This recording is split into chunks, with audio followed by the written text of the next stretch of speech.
Welcome back to Fox and Friends. First, the GOP candidates coming out in full force on Super Tuesday 2, holding on to their place in the race and taking shots at frontrunner Donald Trump. And I want to remind you again tonight that I will not take the low road to the highest office in the land. It's easy to talk about making America great again. You can even print that on a baseball cap. But the critical question is whether you understand the principles and values that made America great in the first place.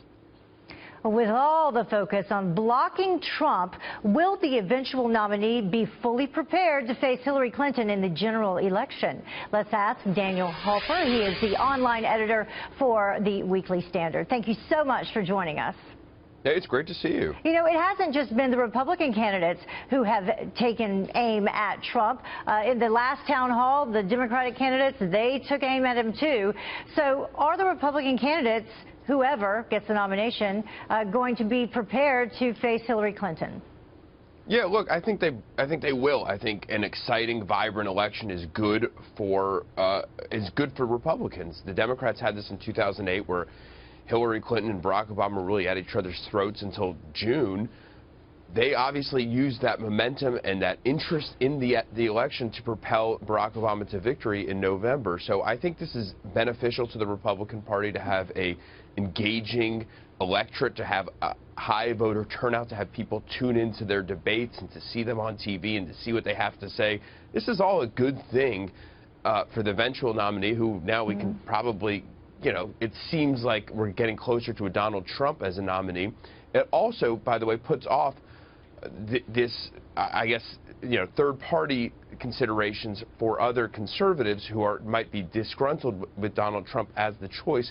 Now that they still think that Ted Cruz has a shot, now they're still invested in this primary. They're not quite yet seeking third-party options, and so yeah, I think there are several polls though that we've actually been talking about all morning long, or at least one poll that voters were asked if Donald Trump is the eventual nominee, would they want to vote for a third-party candidate?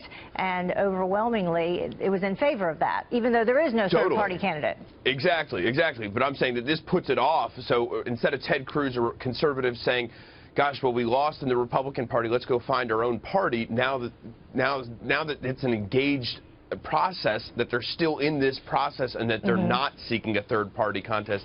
Filing deadlines, by the way, for the general election begin next month. Yeah. So they really have to get on it. And the fact that they're not getting on it, the fact that they're still fighting for the Republican nomination, is probably good for the eventual Republican nominee in defeating Hillary Clinton. So who does it benefit?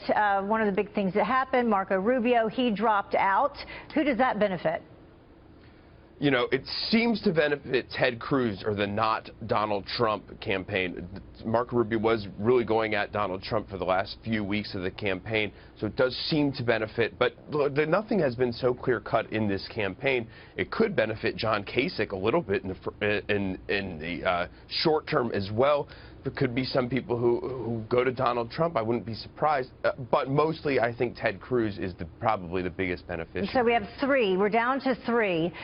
With the other two in it, that being John Kasich and Ted Cruz, can they team up against Trump? Will it benefit Trump by splitting the vote? Well, Kasich's strategy has sort of been to be his own guy, to sort of be in his own fantasy about like where he stands in this campaign and to sort of not be connected to. So I think that probably continues. Kasich is not going to, I don't think, team up against Cruz, but I do think Cruz will team up against, I do think Cruz will attack Donald Trump just as he has in the past, and I think Trump, by the way, will try to look like the nominee. He'll try to look like the guy, you know, he'll try to look above the process. Present that demeanor. Yeah, try to look presidential. I think that stands to benefit him the most at this point. We'll see what happens. Daniel Halper, thank you so much for joining us. Thank you.